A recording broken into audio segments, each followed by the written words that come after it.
Hello, ladies and gentlemen, one and all, Hades, mental dish, boos, and gurs. It is that time of the month again. It's time to make the internet light a flame, turn on fire, turn into a venom-spitting inferno festival of hatred, disposition, and death. It's gonna be great. By, of course, saying everything that is, of course, wrong, because it's the internet, and anything you say that doesn't agree with everything is wrong, as said by the people on the internet. And of course, what they say is gospel. Yeah, that's right, it's the political commentary of the month time. I actually already recorded one near the beginning of the month, but I just didn't like the pacing of it. I feel like I just went on a long-winded spiel about one specific thing that I just was like, it's not up to par with what I normally do.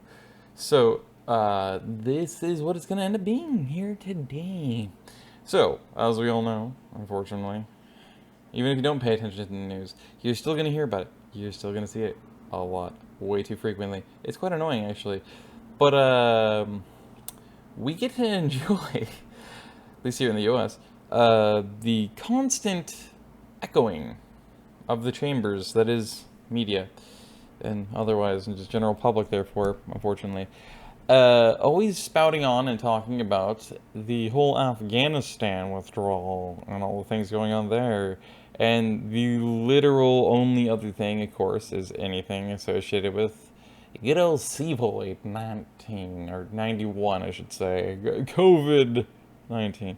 That good old goody two-shoes virus of ours that everybody's, at least mainstream people and people titles are acting, trying to act like it's the end of the world. Meanwhile, of course, we persistently can see with full production, of course, and cameras always doing pre-roll, because there's a lot of cuts that go on to press conferences from government officials and everyone else.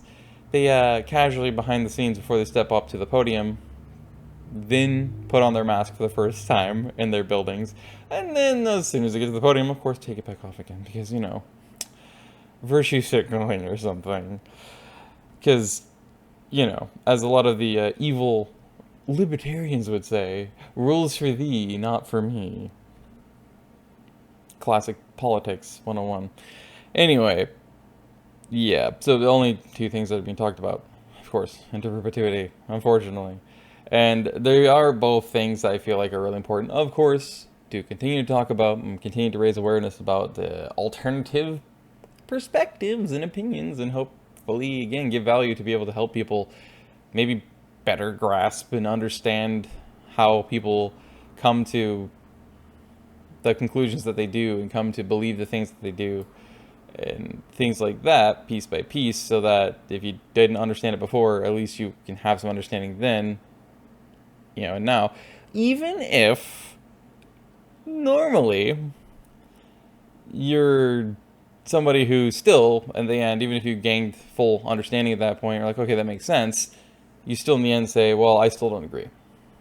Cool. At least now you understand better the perspectives that people are coming from.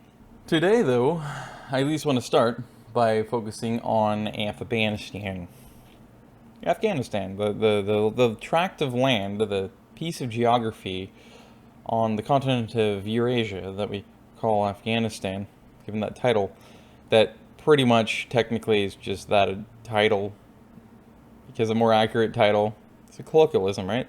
The actual title that would be more accurate would be the historical Graveyard of Empires, or as I would strongly prefer otherwise, Graveyard of Countries, or alternatively nations, or, and perhaps, in fact, I would say I probably like this one the best because it's the most accurate, is the Graveyard of all things authority.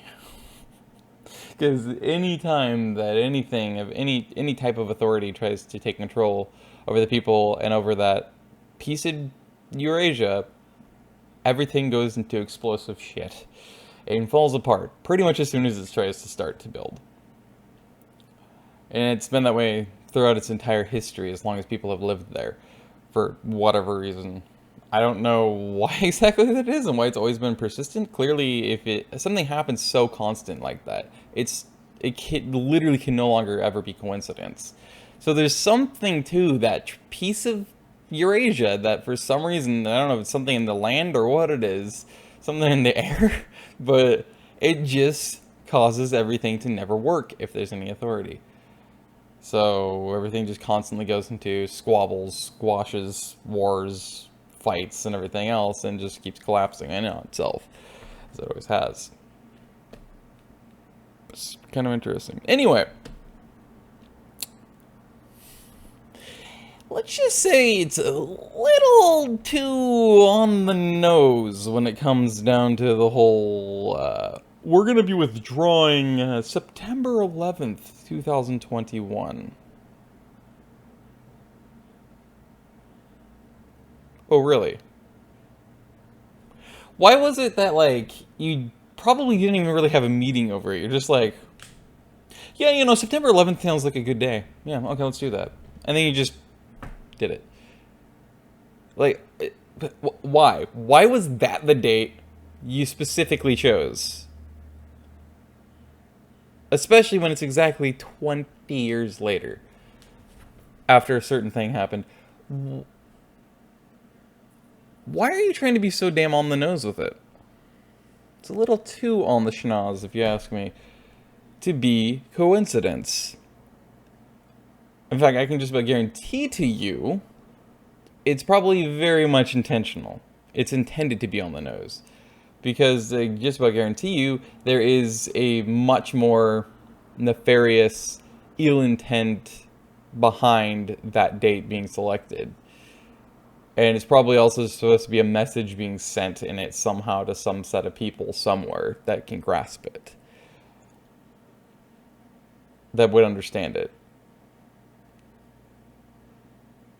And of course it leads people to wonder, like, what was the purpose of even going there in the first place? I mean, really? When it's about as far from the US as you can get? And again, it's never once had a stable place. It's never once been a stable place for any level of any authority group, whether it's the Taliban or it's an actual government or whatever else, a junta. Like, every single one, an empire, every single one's collapsed. It doesn't matter how, throughout history they could have some of the best military victories and be one of the strongest, longest lasting control groups even in hostile areas. When they enter Afghanistan, they've always collapsed really fast, and it's also almost always wound up spiraling out of control and causing a further collapse back at home for wherever that nation actually is at in their heart of it as well, in some way, shape, or form. Again, I don't think anybody really can understand or identify why that is. It just seems to have that natural effect by default, by essence of existence and being, I guess. I don't know, but like, what in the hell would the objective of the point be? Because obviously we all know the United States, much like Britain and other places, but specifically the United States, has always only ever invaded or gone to war with any nations if they had resources they wanted to extract and exploit. And that I know of, Afghanistan never really had much in the oil reserves, but those that they knew they did, I believe, were actually up in those rugged mountains that nobody really had the ability to infiltrate, even the well-trained groups from other nations in the world, because that's where all the Taliban was. And that's where they kept retreating to. That's where their strongholds were. We're up in the northeast corner, up in the mountains. That also is where almost all of their actual other natural resources are. That apparently is worth, I think they said, like $3 trillion or something in resources that they have to extract. But of course, they've never extracted anything there. Nobody has. Why? Because it's always unstable. It's always in a state of war and chaos, death and despair. So,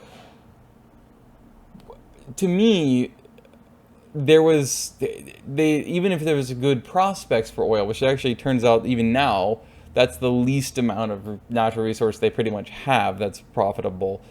So again, it doesn't really make sense for the U.S. to care. On top of it, the only other resource they've ever given a shit about, invaded a nation over, insert Chile in the 70s here, is copper. That's it. And if I remember correctly, that's not one of the resources also that Afghanistan's ever really had that much of in their geologic surveys. And it was this year, in fact, that they released, I can't remember who it was, but they released an official survey that showed an entire map of Afghanistan and every bit of resources they had everywhere. In a map that obviously mapped out where each of the sets of the resources were and everything. Because, again, none of them have been extracted yet. Because there's just no stability to be able to do that. And again, I don't think there was much in the way of copper either. So again, it doesn't make any sense that the U.S. would want to involve themselves there. Even if it is, again, the peak of where the Taliban was, and supposedly, in some long stretch of the imagination had something to do with being an ally of Al-Qaeda or something. So I was saying, oh my god. Wasn't Osama bin Laden supposed to be a Taliban guy who ended up with Al-Qaeda? I think he was, if I remember correctly. So that was supposedly the ties, and thus ties you back to September 11th, 2001. 9/11, people. So yeah, and then, in fact, I believe that was the case. So then in that sense, again, that would actually mean that, again, it proves there is something. There's probably a message being sent, and there is absolutely a non-coincidental reason, very likely nefarious, for why the U.S. specifically selected September 11th, exactly 20 years later, to pull all their troops out, which, of course, you know they're not going to pull all their troops out. Remember when Barack Obama said, hey, we're taking all the troops out of Iraq? One of the last things he did in his term. And they're like, oh, look at all these troops you brought home. We're going to get them all out. And it never happened, of course, because they only actually had like a couple thousand or 3,000 total military members that happened to be brought back. And almost all of them are still there. It's like, oh yeah, look, I pulled them out. No, you didn't. I guarantee you it's going to be the same this way. They don't care. They're not going to pull them out. No way. There's something that they want there, and I don't know what the fuck it is. Because it goes pretty much against almost everything else that the U.S. has always had a history of invading nations for and staying in them for.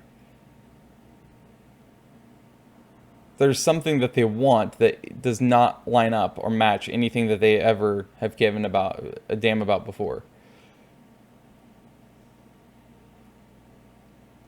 So it just has to make you think and question, like, what the fuck is the objective of staying there for so long, and why the fuck do they supposedly give a damn? Especially when it was only supposedly, Taliban with a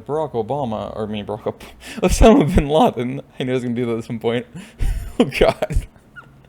There's a B and an O in that name. That's why my head keeps doing that.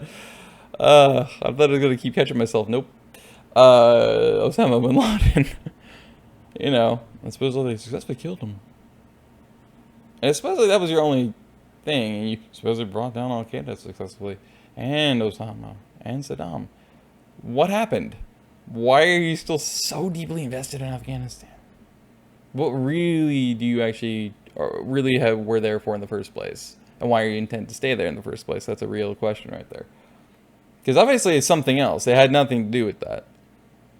And, I mean, all the proof in the fact that that was never what they actually gave a damn about is literally in what really caused 9/11 and what it was really about and what it really was, which was a false flag attack, as in the United States attacking itself and then trying to fabricate evidence, which, Jesus Christ, I may have been 7 at the time, but let me tell you that supposed footage of the planes crashing in Twin Towers was the worst editing job of anything I have ever seen in my entire life. It was so bad. Even people who literally use Photoshop for the first time in their lives have done a better job than that consistently than they did there. You could tell they put that video together, which, by the way, you can't find. You haven't been able to find it since they showed it live on TV and the news that night of September 11th. They showed it a few times that day, and next thing you know, Never once did it appear again. They didn't mention it again. They didn't show it again. It just disappeared without a trace. You haven't been able to locate it on the damn internet since then. The exact video that they showed, including the inside the cockpit security cam footage. Look how it's clearly Saudis, which was even a worse editing job, like live edit job I've seen in my life. It was just like immediately, even as a 7-year-old, I'm like, how the fuck can anybody believe that any of that shit's real? And of course, pretty soon after that, I learned because human brains are very easily manipulated. If you play with fear and emotion, you can almost instantly guarantee you're going to get the collective masses to agree that this is absolutely the truth. This is what happened. That was very real. Because you lack any rationale when you're deeply emotionally reactionary. That's why they have the whole thing where they say you're either emotional, in other words, you react, or you are rational, you think. As in, you don't react, but you think. You don't get emotional, you get rational. And that's throughout all of human history, especially with governance and any kind of authority structures over other people in the world. They've always used fear, and they've always predated on emotions. That's exactly what they've been doing with the whole COVID thing, too, especially with the vaccines, right? They're like, let's create the problem, give it to the world, as they always do. Then once they created the problem, now they're going to create a solution and then give you the solution, too. The very people who created the problem and gave it to you, then they're going to, of course, create and provide you a solution. And, of course, if you don't go along with what they tell you to do, you're a horrible person. And here's all the terribly, things that you should fear these people because of. Because they're putting you in society and the rest of the world and your community in so much grave danger and dead, are probably going to kill tons of people if they already haven't, because they won't get a vaccine or they won't wear a mask. However, if you do get a needle stuck in your arm and put fluid in your muscle tissue, and you wear a piece of cloth or paper over your mouth and face, well, guess what? You get a sticker! And you're such a good boy or girl. Such a good child. Because it's playing off of the biochemical reaction of reward. So in other words, they're trying to reward you. So they play off of your fear to get you to do it. Then when you do it, they give you rewards. When that wasn't enough, they started doing the lotteries, where now, oh, look, you could win $100,000. Then they upped it, $500,000. Oh, wait, let's up it again. $1,000 or $1 million if you get the needle in your arm. And maybe even some Portland Trailblazers gear for freezing tickets. Yay, because you're such a good boy. You got a needle in your arm. Good for you. You're such a great member of society. You're so great. You're the best. All those people, though, that didn't participate, they're evil people. They're trying to kill you and your family and your elders. Because they're immunocompromised. They're too old to be able to. So good boy. You keep berating and villainizing the people who don't agree with you and don't do what you do. In other words, the people who actually fucking think for themselves are not prone to be able to be manipulated because they actually know how the fuck that shit works. And throughout human history, that's what they always did.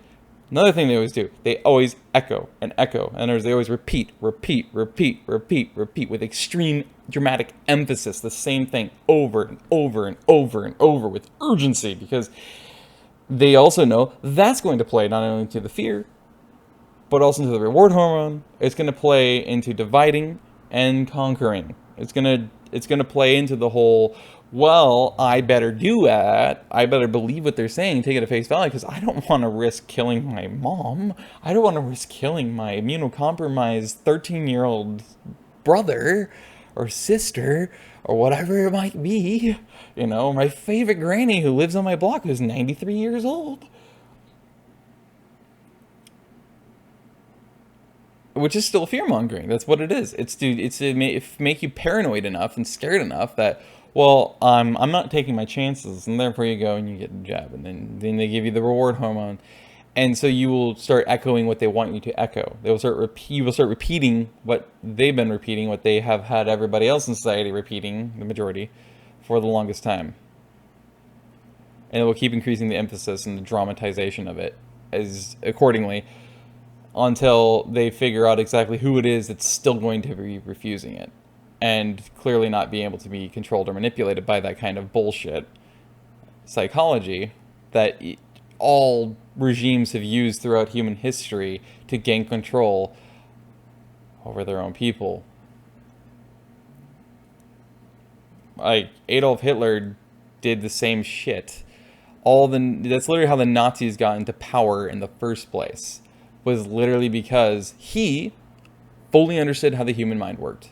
He understood exactly how you manipulate people into believing that they themselves, on their own, came to this certain conclusion and came to believe and make the choices that they did on their own, 100%, without any influence from you. But it was 100% because of you and everything you were doing and saying. But the human brain is so fucking stupid and easily manipulated that the mass majority of humanity never fucking knows or notices or realizes that their mind is being controlled and manipulated and programmed into a certain perspective, a certain way of looking at things, a certain way of thinking, a certain way of feeling, a certain way of believing, a certain set of beliefs, a certain set of reactions, everything. Because that's what they want, is full control. It's how you get into a good autocracy at least, or if you're like them, you're bold and you have a full understanding and you know exactly what you need to do and how easy and simple it is that you don't even have to try. Like Nazi Germany. That's how they got into power so quick. They skipped right over autocracy directly into dictatorship. Why? Because they understood how the mind worked and how easy it was to manipulate people. To where literally he would tell it to their faces, the German people's faces, in almost every one of his speeches, and certainly in his rallies. He constantly repeated, echoed the same thing over and over and over, of course with dramatic emphasis, which was literally including, and specifically in this case, in this example, stating to the German people exactly how he got control of their minds and how he got them to believe and think everything that he said was true. How he manipulated them into giving him the power and making him the dictator of their nation. Literally, he told it to their faces because he knew, again, the human brain is too fucking dumb to notice these things. And especially when you get somebody enamored and impassioned. Basically, if you get anybody into an passionate belief via your constant persistence and crushing and just punching home, just mashing home specific phrases, specific words, specific terms, specific titles, specific messages and statements and beliefs and thoughts and all these other things and ideas so passionately and fervorously that eventually, if you keep doing that, the masses will all eventually follow each other, meaning the majority of people will all eventually believe what you've convinced them to believe. Then you have full control over the majority of the people. And the easiest way to do that is to villainize anybody who clearly you know is going to be your problem, is going to be the thorn in your side that will know what you're doing and resist. They'll be the ones to potentially even fight or even take you out. So what do? You villainize them. And it's the perfect set of steps to use that to gain your power, to manipulate people, to use your basis for fear-mongering and for your melodramatic emphasis and speeches and everything else, about how it's, insert title here, which is intentionally very derogatory and villainizing to anybody, whoever that people group and that mindset is, that you feel the need to villainize in order to gain that control by making people fear that group of people, and on top of it, hate them and call and point their fingers aggressively at them and say, you're the problem with our world. You're the problem with our nation. You are the cause of our problems. You're the cause of our suffering. You cause these deaths. You cause these terrible permanent damages to people. You cause this. You cause that. You're horrible, horrible people. You don't deserve to be part of society anymore because you're so dangerous with your dangerous misinformation and whatever other, terms that they popularize that is, again, derogatory and trying to villainize these people, until eventually they're like, okay, that majority of people that now have been manipulated and brainwashed into believing what you want them to, is now they're going to do your bidding for you. So now they're going to give you the next step. They're going to give you and literally ask you to take the next step towards towards basically your goal, which is dictatorship, which is, hey, clearly you're right. It's going to be very necessary and for the greater good.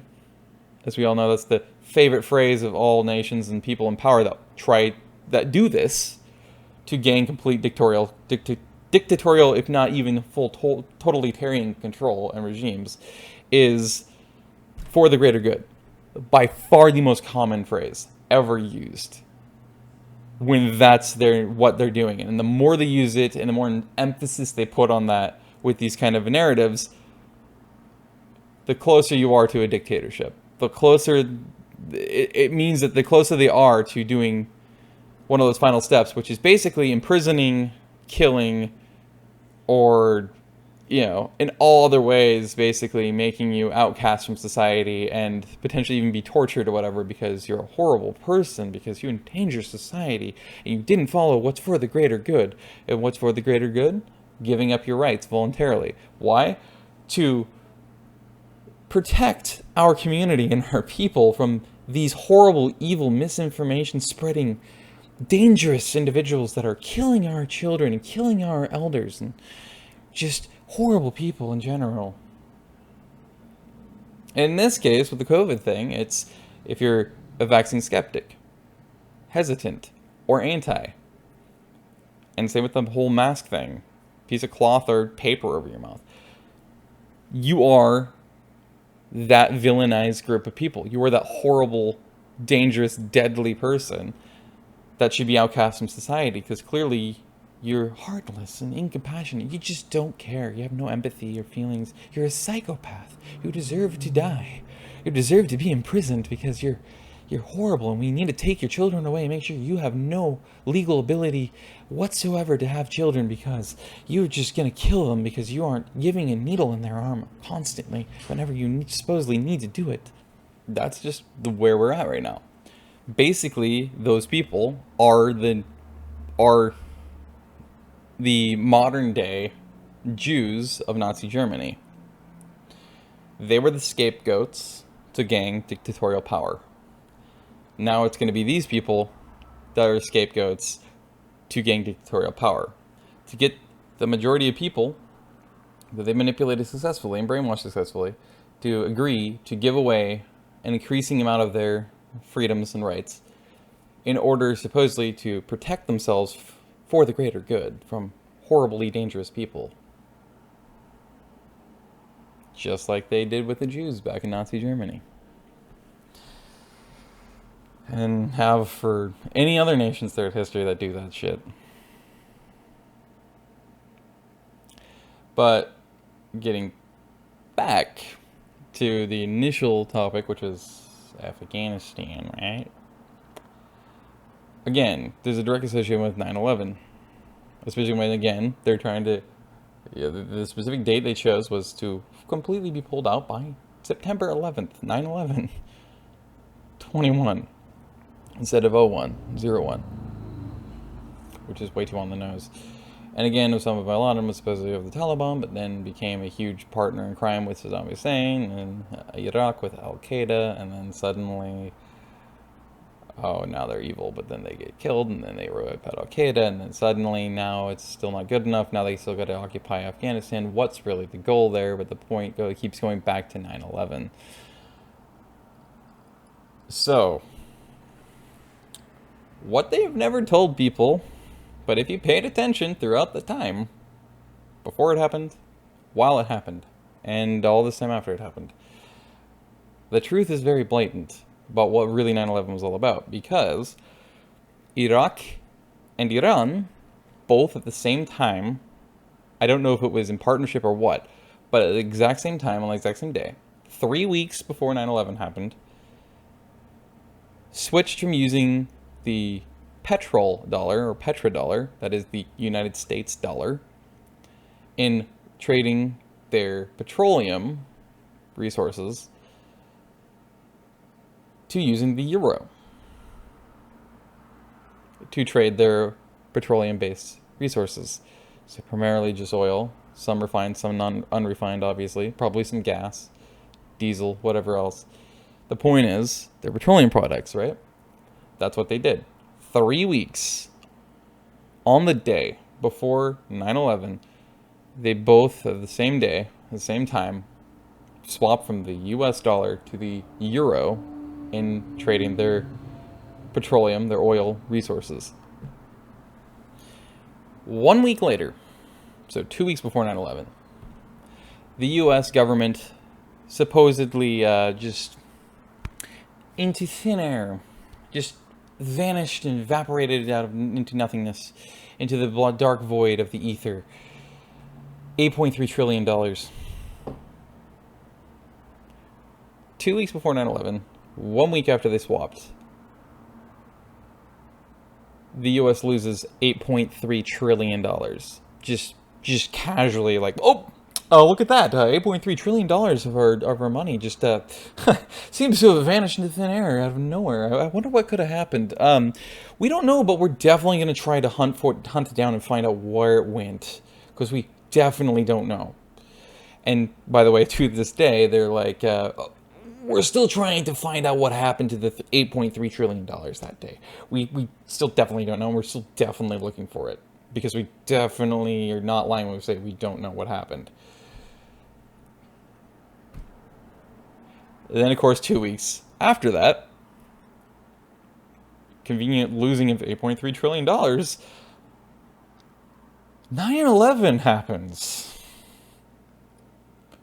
But definitely had nothing to do with the suddenly missing $8.3 trillion that went missing a week after Iraq and Iran, who they blamed for 9/11 and went to war against, just so happened to lose $8.3 trillion, which of course was just 2 weeks before 9/11 happens.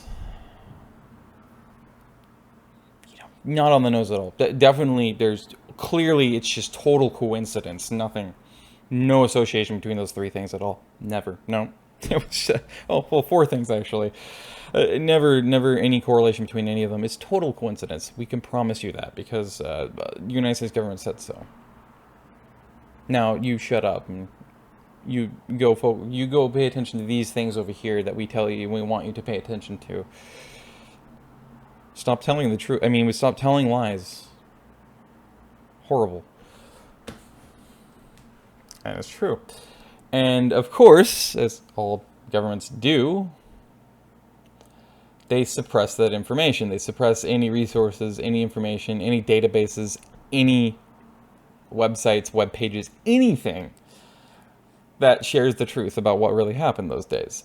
And I, at some point, I think in 2017 or 18, stumbled, which I was super thrilled about, stumbled onto an entire website that is ran by and made by, as a total archive, by the way, with grave detail of everything and every analysis of every supposed incident that occurred on 9/11 that was supposedly associated with the terrorist attack of 9/11.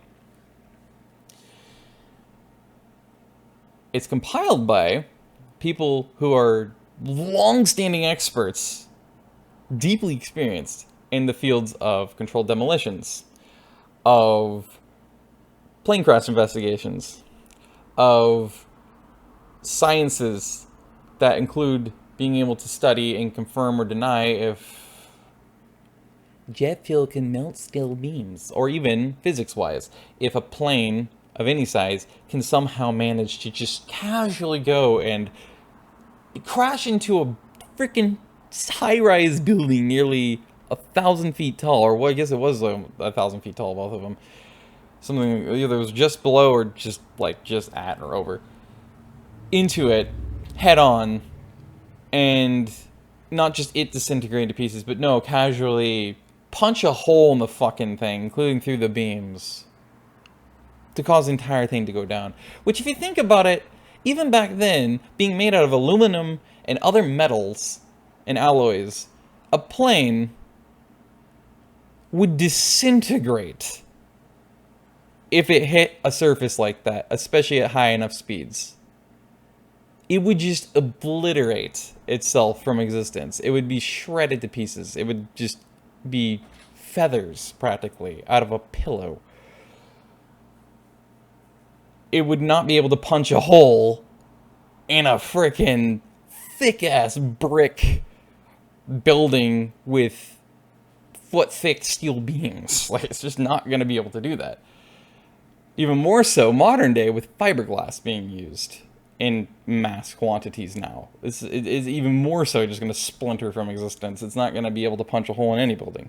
Unless, of course, it's made out of wood, and it's low level, and it had a lot of speed, obviously, then it can. But when you're that big and heavy duty of a building, and you're that thick of walls and everything else made with that kind of material, you can't punch a hole in that. Unless it's like a true pop, like, you know, detonation charge type of explosion.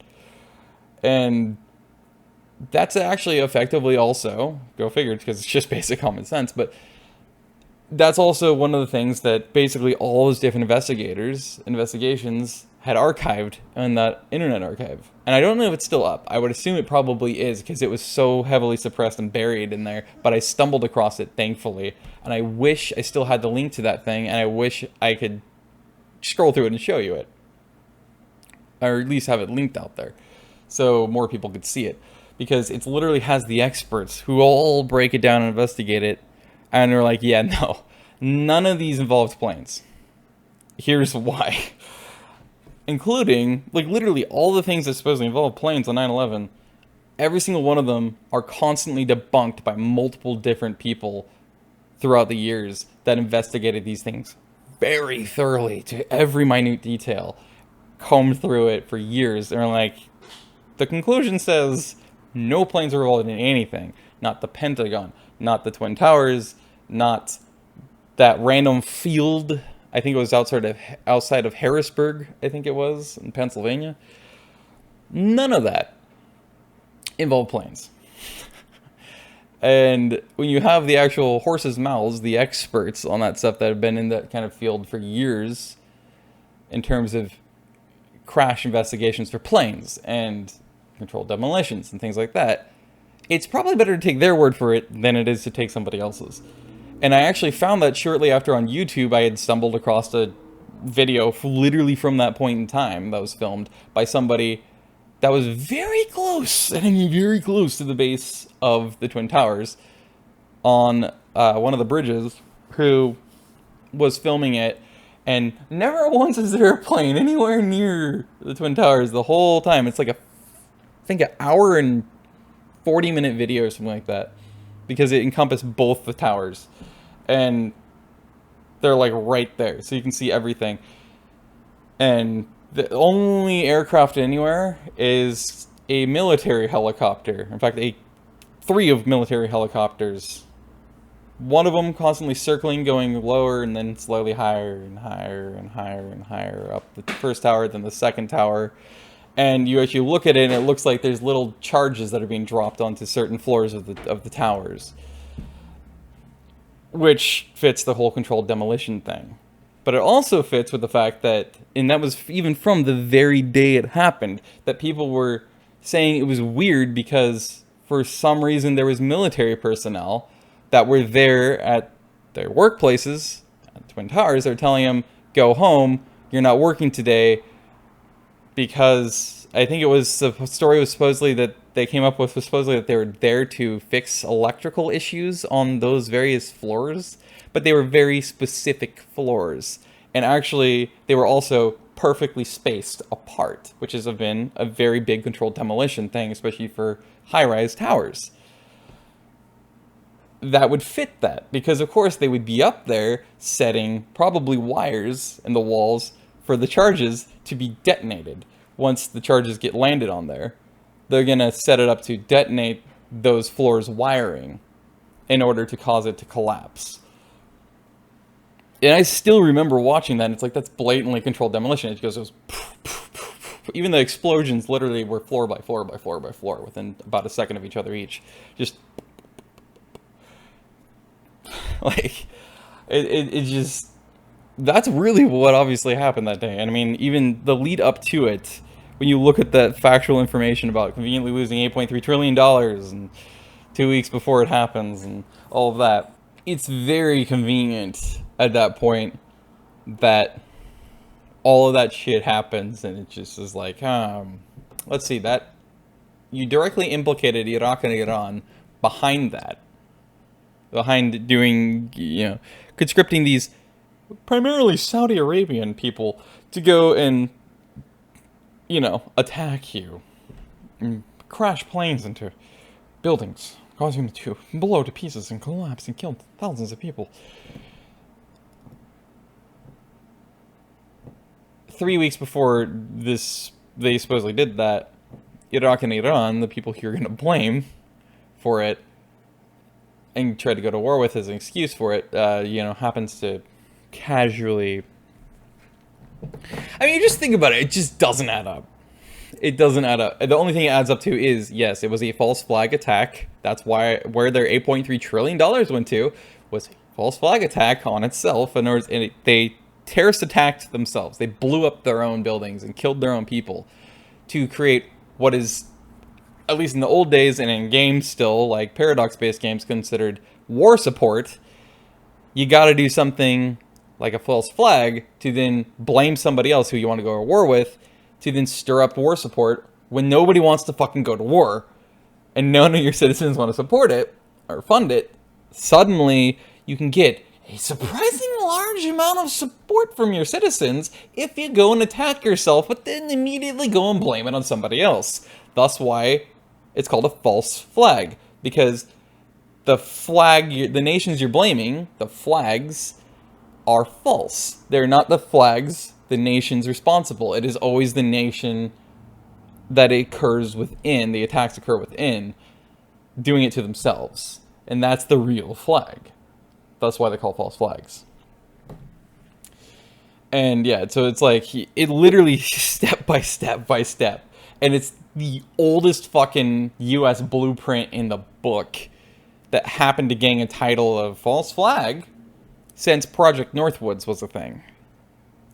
That was the first acknowledged one, and that one's, I believe, was the one that they used in order to create war support to invade Vietnam in the 70s. Because, again, the US had been in war after war after war after war, and they were major, huge wars. And so people are like, we're done with supporting these wars, just get our freaking, boys back home, as the phrase goes. And they're just sick and tired of it. And then they're like, well, I guess we got to drum up war support that we're not going to get in any other way other than doing something really extreme. So let's do something we've done before, but then actually have a blueprint laid out for it instead, and then do it. And they did. And they themselves were one of the ones who dubbed it a false flag attack. Or a false flag. Go figure. So, yeah. So, of course, a lot of people have been asking with the Afghanistan thing and wondering, one of the first questions that started to come up was, what the hell is with it? Like, why are all these nations, specifically it's always the first world nations or the big nations or the major nations or the Western nations that have always been involved in the Middle East and the Far East, including Afghanistan, specifically Afghanistan, we're talking about Far East, and I guess technically Iran is both middle and far, technically, but anyway. And so, yeah, always been involved in Afghanistan, since that is the topic, focus on the Afghanistan aspect of it. And, they've always been there. And they've always been fucking around with it. It's always, they gotta have their sticky, grimy little, manipulative little fingers stuck up the anuses and down the throats of these random people in these random places in the world, instead of fucking with them, saying, no, you're gonna be our puppet, you're gonna do whatever we want you to so we can make money. And, like, you know, and again, they know that it wasn't just Pakistan, which probably, likely, at least in part, formed what is now the Taliban, and funded it, and still have off and on throughout the entire time.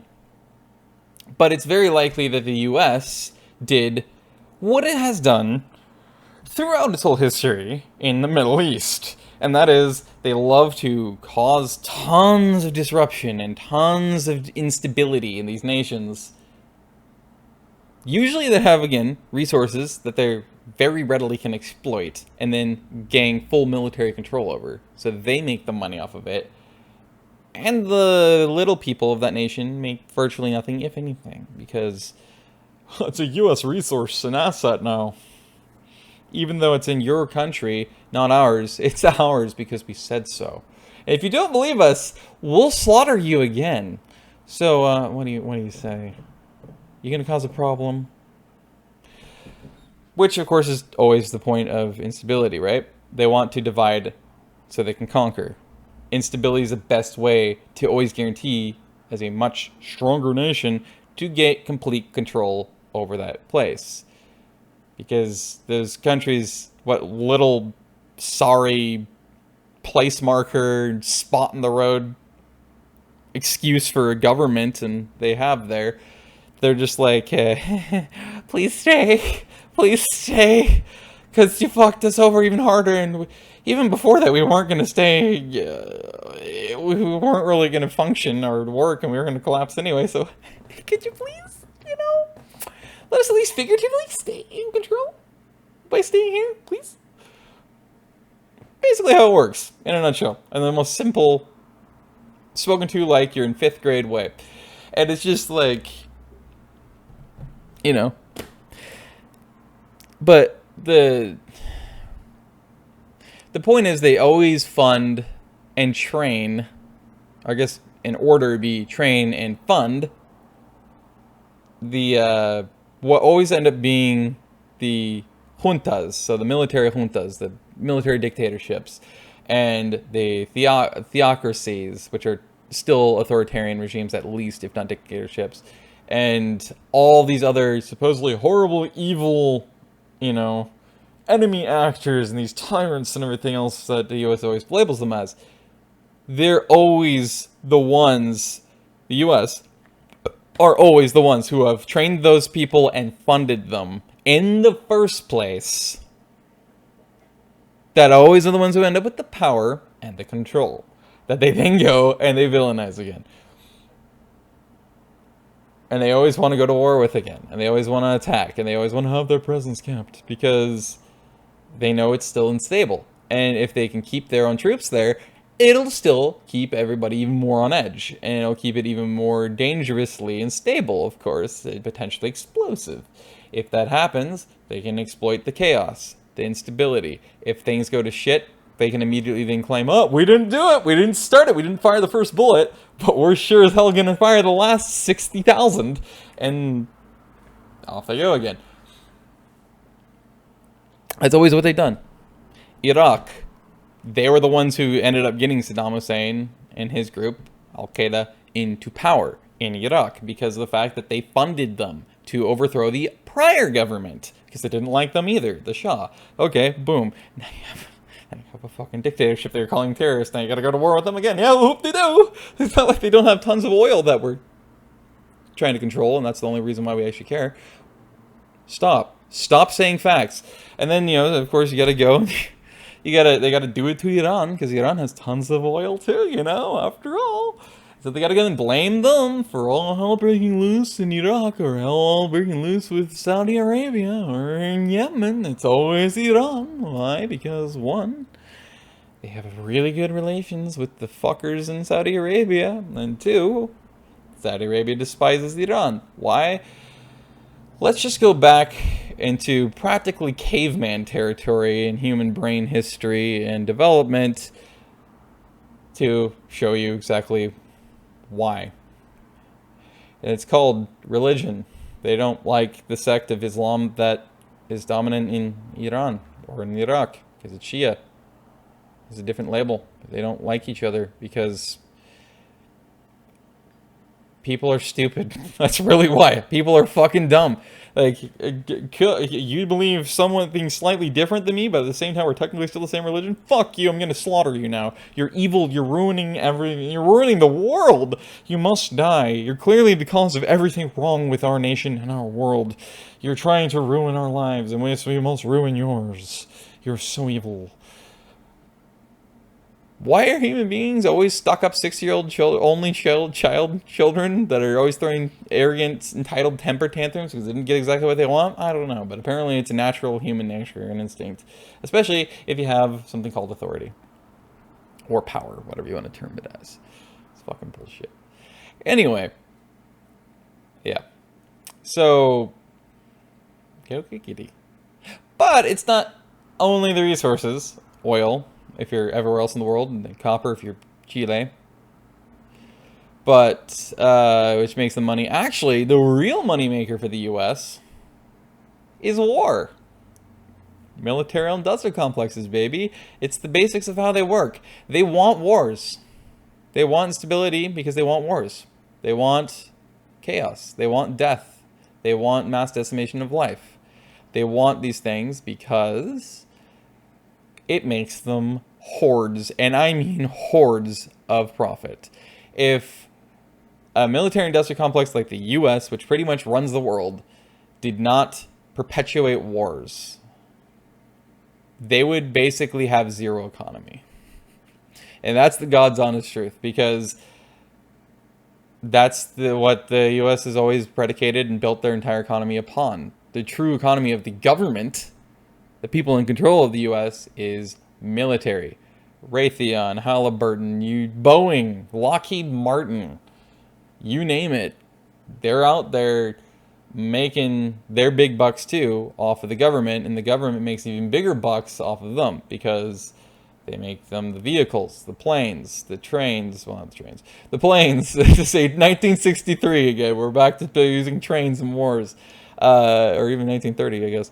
The planes, the ships, the boats, the submarines, the otherwise land vehicles or amphibious vehicles, all of the different vehicles they make. Raytheon is the biggest global manufacturer of weapons, specifically massive, the big weapons, nuclear bombs, bombs in general, bombs of any and all kinds, grenades, rockets, RPGs, frickin' RPG munitions, bazooka munitions. They're the ones who make the fucking missiles. They're the ones who make all these, the mortars, the shells. Like, they're the ones who make all this stupid shit. They're the main ones, the biggest manufacturers, and the ones who make the most of it around the world. And they're the ones who make the most money. And it's pretty much a branch of the United States military, thus a branch of the United States federal government. They just pretend it's a private corporation that has no association and is totally separate from the government when they damn well know it's not. That's why literally it's one of the stocks you get. In fact, it's like the stock you get alongside Halliburton when you become the United States president or vice president, specifically president. You get a lot of stocks and stakes in Raytheon and in Halliburton because it's technically government-controlled entities. That's really what it is the government's corporations. It's basically their hedge funds or their holding corporations is really what it is for the United States government. It's their holding corporation. It's like their version of 401k. They're out there to make their their highest ranked puppet, the president, the most money after they leave, to keep them loyal, basically, by making them into the fellow elites that run the world. Because they're like, hey, you could tell the truth, or you could have tons of money off of Raytheon and Halliburton and war. What do you say? And that's why literally every single president that still lives today still has Raytheon and Halliburton stock. And it's pretty much the most stocks they own in any companies at all is that. Because it's big moneymaker, and again, it's very much the elites who control and run the world, that's all the world's governments, especially the United States. They want to make sure their puppets don't defect. And so they got to make them tons of money and give them just as much immunity and status to being ever held responsible for any of the shit that they do. So there's that. And again, that's the case of what a typical global military-industrial complex is when it comes down to the United States. That's why they love instability. That's why they love wars. That's why they love causing issues between nations and sparking hatred and vitriol between nations and all this other venom, because they want that money. And the only way that this nation's ever going to keep having an economy is if they keep going, causing wars and going to war, because it makes fuckloads of money. That's why they don't just, and it's not just literally in selling and leasing these vehicles and the weapons and munitions. It's also literally the wars themselves make the United States military-industrial complex money. That's the God's honest truth about it. And of course, guess what? Most of the frickin' things that are war machines that are produced by the military-industrial complex of the United States require to be made, let alone require to run. Petroleum-based products. Go figure! And actually, they probably also use a lot of copper, now that I think about it. Copper, I think, has some of the highest electrical conductivity as well. So that's why they use copper wire in fuckloads of things, because it has one of the highest loads of electrical conductivity of any metal, an alloy. So, of course, that means, guess what? It's also very durable, but yet malleable. So, yeah, guess what? Yeah. That, too, is another reason why they also try to control the world's copper resources. Why? Because they need that, too, to build and maintain and repair their war machines. So, go figure. And that's exactly, goes right back to square one about what it's all about. So, yeah, this question might still linger. Why the fuck do they still want to fuck with Afghanistan and stay there? What really is their goal? Because people keep asking that. And it's a damn good question. Because, again, it's unlike anywhere else. The only association they have with, again, 9/11 was Osama bin Laden. But he's been long, supposedly, so we've been told, dead. But maybe he's not. Maybe he's not. Maybe there's something else behind the scenes in the puppet show that the masters have not been willing to reveal to anybody, maybe even not some of their own allies, because it's part of the bigger global regime and goal and effort. And this easily could just lead you directly down that whole rabbit hole subject of New World Order. New World Order, or otherwise, I guess, being rebranded, it seems like, by good old Rockefeller's buddies as, what was it again? Actually, I'm legitimately not remembering. What was it again? Great Reset. That's what it was. Yeah, because good old David Rockefeller's buddies over here seem to be wanting to further it, his agenda for a New World Order. Again, David Rockefeller was the guy who wrote out and then had conscripted and made and erected the Georgia Guidestones. The Georgia Guidestones, which I believe are 14 miles southwest of Atlanta, happen to be literally of the New World Order. Why am I having a hard time saying world tonight? World. New World Order. I don't know what's happening. Anyway, that NWO. No, not the band. Not the rap band. Hey, gangster rap made Rockefellers do it. I don't know what else to say. No, but seriously, like, yeah, I don't know. You know what? Fuck it. Let's end this. I could have ended this literally at an hour, but I won't. I'm going to continue just one more thing because I'm thinking of it. Let's go back to the vaccine thing, right? And the whole idea of controlling everybody. Another big piece that all nations or groups that have authority have always done throughout history to gain total dictatorship over their dictatorship over their people is they always use people with status, right? But not just status, people with status that also are considered to have had a big public image and reputation. So, not just celebrities, the typical celebrities, that is, like actors, which of course, when I say actors, I always include actresses in that. To me, it's dumb to have them separated, but whatever. Anyway, actors, musicians, bands, you know, the cliches like that. But then you also have the other celebrities and public figures and icons, like idols, like inspirations, like you know, obviously athletes are a huge one right now being utilized around the world for some stupid reason. You also have politicians, of course, of all levels. You have writers, and you have directors now, and producers now, for some reason. You have, and of course, you have the elites, like the Elon Musks, and the Bill Gates, and the ones like that, and news anchors, and things like this, that are all clearly lining up with the agenda to try to get as many people around the world, and especially in this case in the United States, this nation, to believe implicitly everything that they are pushing with their mainstream narratives around COVID, let alone around needing to get vaccinated or whatever else without hesitancy, whatever, for control.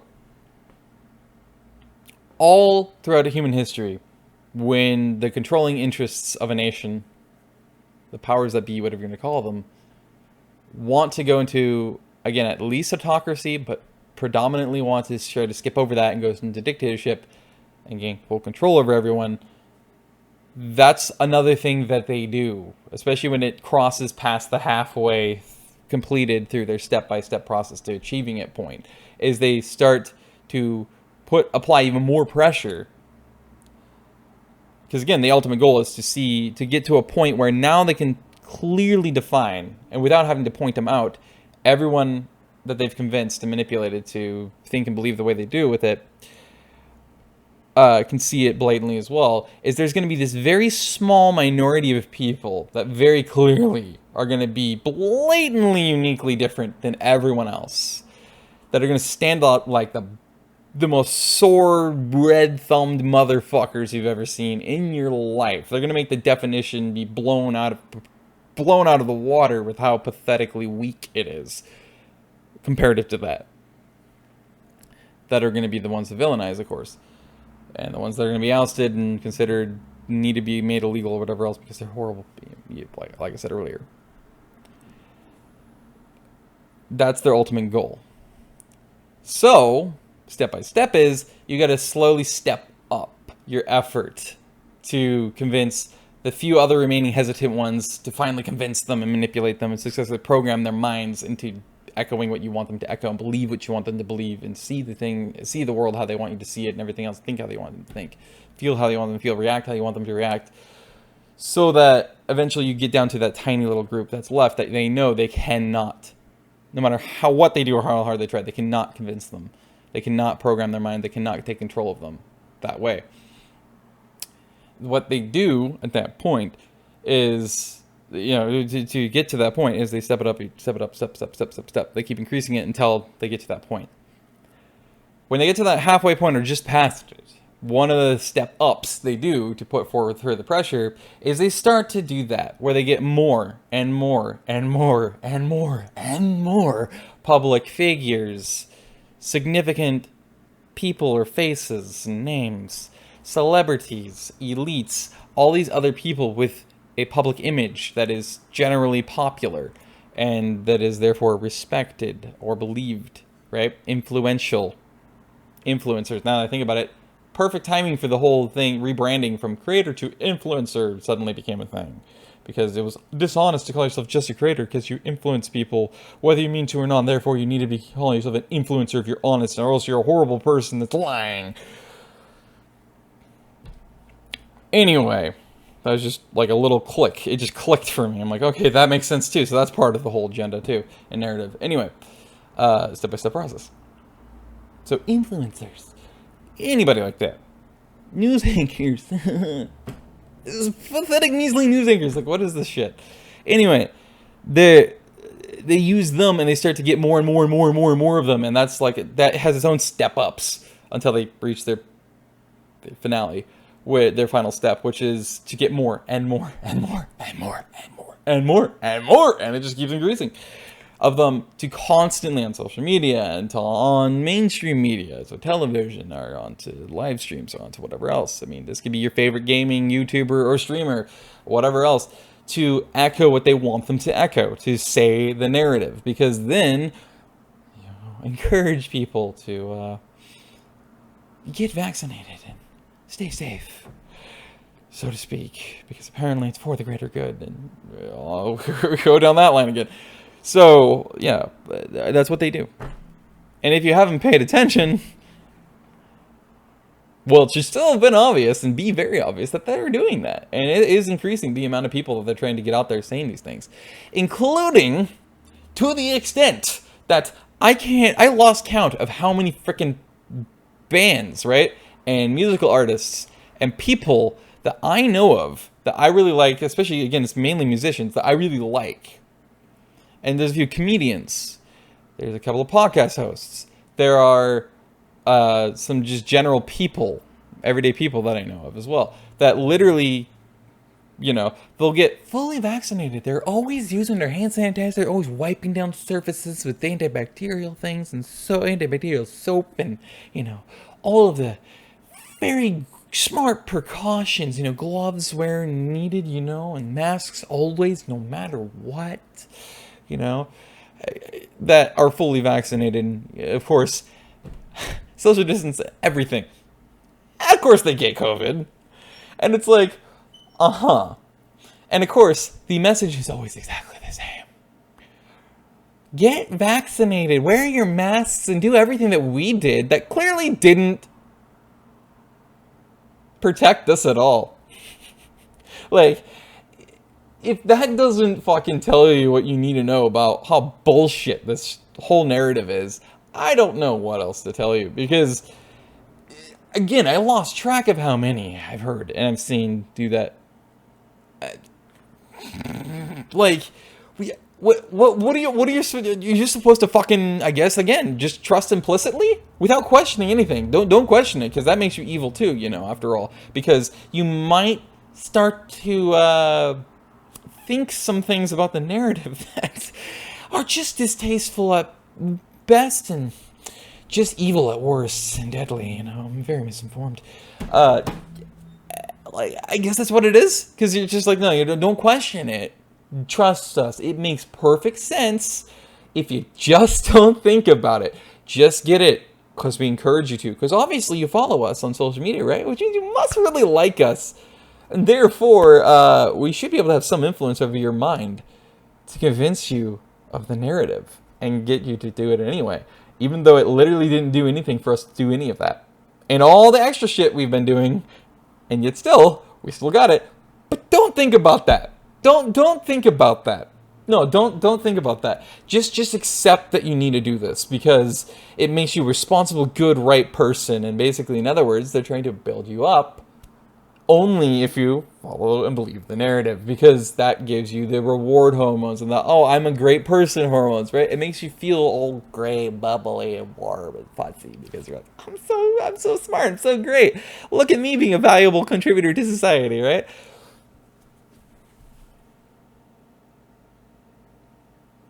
But that's exactly the fucking problem. They fearmonger you first, they pressure you second, and then they go and they try to do that. What is all of that? It's called basic psychology. That's what it is. They're literally manipulating. That is, by definition, manipulation. To make you believe, think, and do things a certain way that they, the ones in power, that are constantly saying this, and society at large, wants you to do. And unfortunately, society at large is typical humanity, right? That means they don't have a brain. Or at least, they might have one. They just don't understand how to use it or how to recognize when they're being manipulated. They think they do because humans are arrogant. They always think they know everything. But then, guess what happens? You find out you don't. Except, it would require you to be aware and self-aware and think for yourself to be able to recognize when you've been manipulated. Which, if you were able to do that, well, guess what that would mean? You wouldn't have been manipulated. So now you're back to square one. Congratulations. And the worst part is of how bare bone basic, simplistic it is, and easy it is for literally anyone, anywhere, anytime, to be able to manipulate and control people's minds, with those people literally still demanding that you didn't do anything like that. That was never what you did. It was just because they came up with this themselves. And you just keep going in a vicious cycle with those people, too.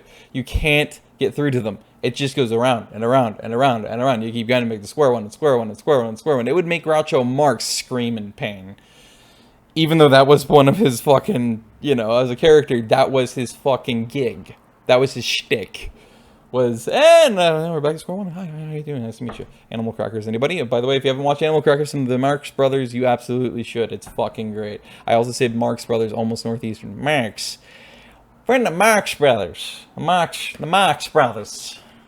Getting a little bit of nasal. Expanded Marx. Feeling a little bit Bostonian, you know what I'm saying to you, man? Anyway. I've made my points. I blabbed on enough. And of course, as I prefaced to start this, make sure you share on 4chan or Reddit or any of your other favorite places, Twitter, about how horrible of a person I am, how misinformed I am, how dangerous I am, how wrong I am, and how I need to be counseled. My life needs to be ruined because I'm a dangerous part of society, and how you make me an example of a poster boy of the dumbest people on earth. Please, please do. And of course, as it is your duty, if you are on social media, and especially the internet in general, to do that in order to be a true social justice warrior.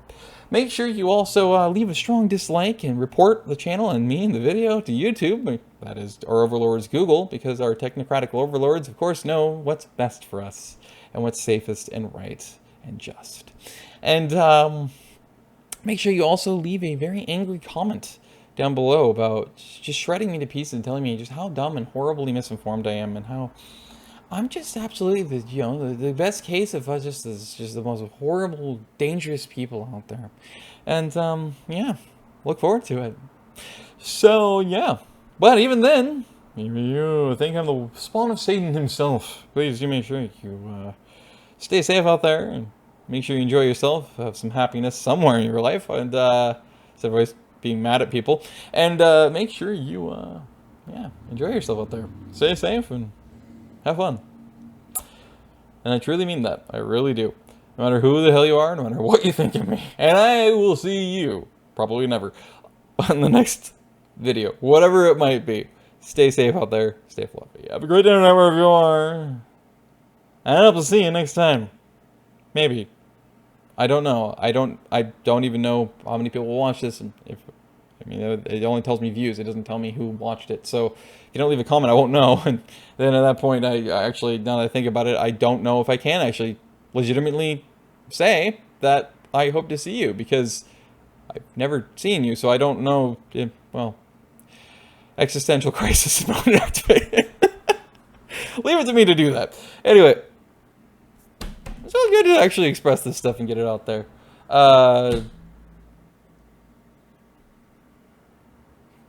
Normally I would say see you later, goodbye, and I almost did it, but then I realized there was something else that actually fits this perfectly that I really should mention. And that is that on the 31st of August, 2021, which is technically the 30th in the United States, so it's tomorrow, or probably today when you see this. So I guess technically today, August 30th in the United States, North America, August 31st, August, in Aussie land of Aussie, down under. And yes, they will be probably, I assume, in the millions, but they will be, I guess it's been planned for years. I've found from Aussies. I didn't know it was planned for years. They're doing their third time ever in their nation's history where they're going to occupy their cities, blockade parliament until, and stay there until, the entire government resigns. So they can put people that they trust in power again. In other words, they're literally overthrowing their government. And they're going to completely replace everything for the third time in their history. As of, well, yeah, again, August 30th in North America, so today.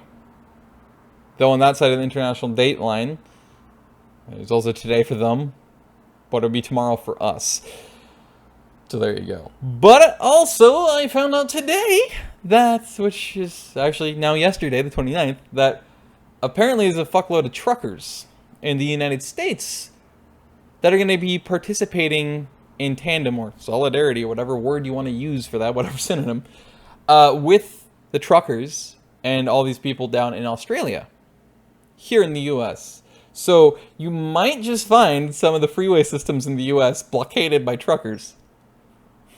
So no, they're not jackknifed. They're blocking. And yeah, and stance with them.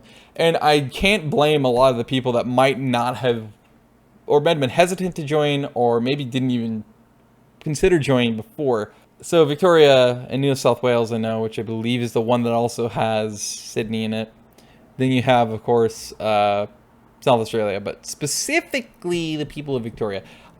And even more so Melbourne, I could not possibly blame them more if a lot of those people in Melbourne, let alone in Victoria province, that originally were hesitant or didn't even think about joining, now are absolutely determined to join and be a part of it and will be a part of it because of the 230 plus days of lockdown, like total lockdown, imprisonment type of shit, with military on the fucking ground and full militarized police on the ground all over the place to basically arrest you and fine you aggressively. God forbid you decide that you don't want to wear a mask, or you decide that you want to leave your house but you didn't have a passport of some kind or some sort of government given permission slip to get groceries. For out of the last 365 days, so full year, 230 plus.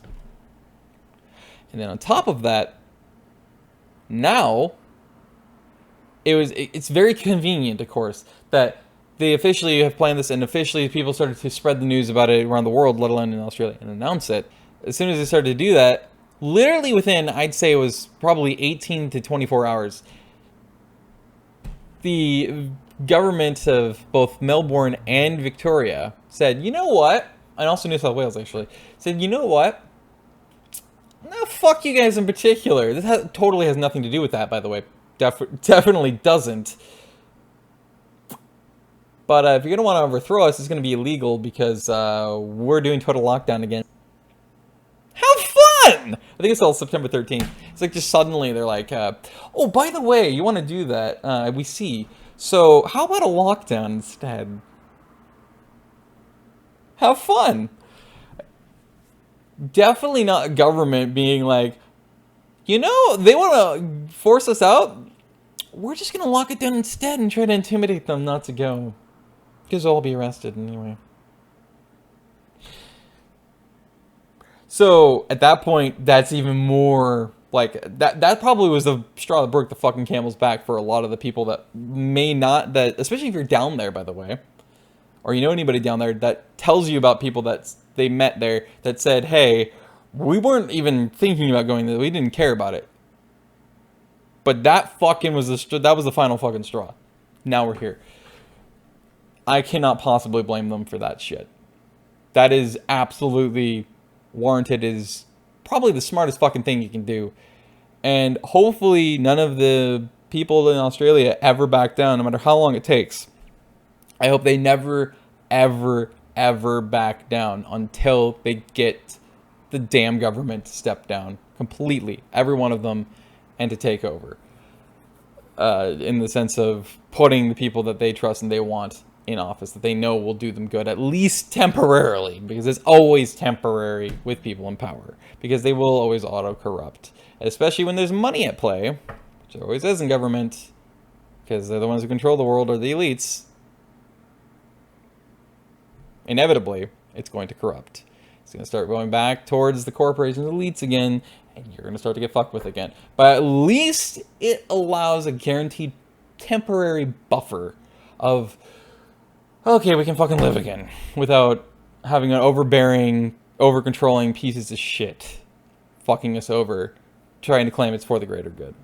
Don't blame them for that. But again, it's been planned for years, so I guess apparently, all over Australia, so I guess apparently it's something that is a collection, an amalgamation of fuckloads of things in reality that are causing them to one uprise and do that. So, but yeah, I really hope that they don't give up no matter what. And of course, because of that, the truckers, the blockades they're forming in Australia are all on freeways. So everybody down there knows that's going to be a part of it, has been also additionally with that information always pointing out that they know to expect a big food and goods shortage for the cities. So do be sure to expect that. And of course, like it is going to last weeks, probably maybe even have to last well over a month, especially in a modern time, when they're already using military just to enforce lockdowns.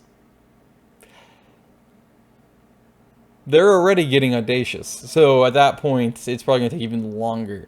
And they're probably going to, they might just bring in, if they get fed up and pissed off enough, they might bring in military. You never know. You know, or just put everybody in a database and be like, all the people we saw at any point during this time out, seemingly a part of this horrible act of not letting us fuck you over. You're now criminals, and we're gonna arrest you one by one once you think you've had what you wanted done. We're gonna disappear into the night. We're not gonna show up until suddenly you think, well, it's because we won, and then we're gonna come out and we're gonna arrest you by force. Or as I guess the far right, or even just right wing in general, a lot of people here in the United States would say, round you up. But yeah. As I believe it was actually probably from one of those movies I never watched, which was the ones with the Transformers movies. I believe it was probably from, which was Resistance is Futile. Actually, it's probably from a lot of different movies now that I think about it, not just that. But I feel like that just fits that movie series, even though I've never seen it before in my life. And I probably never will, because I really don't care. I'm digressing at this point. Anyway, so I felt it was important to point that out. So yeah, even here in the US, you might find that there's some freeways being blocked, or some highways being blocked by trucks.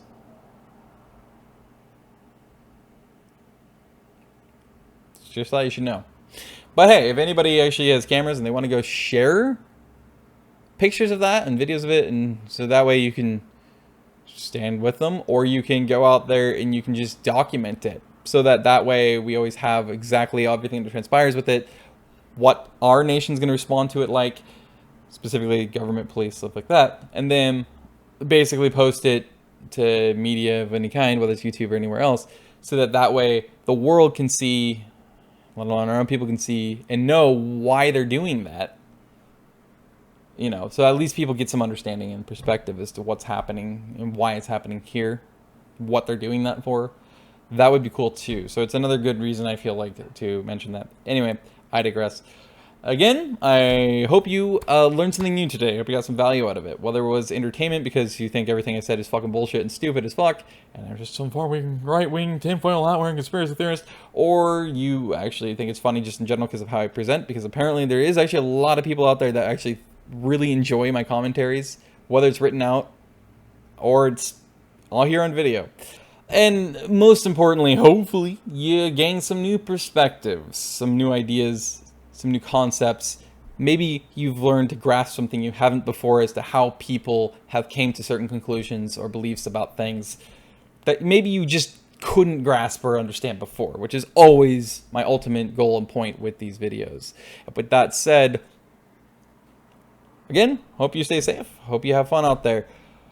Hopefully you choose to focus on the things that make you happy, relaxed, fun, all that stuff. None of this negative shit that pisses you off or upsets you, anything like that. And yeah, I hope you have a great day or night wherever the hell you are. Stay safe. Stay fluffy. Have a great day or night wherever you are. And probably won't see you in whatever video it is, but maybe I will. If I do, that's pretty cool. See you later. Goodbye.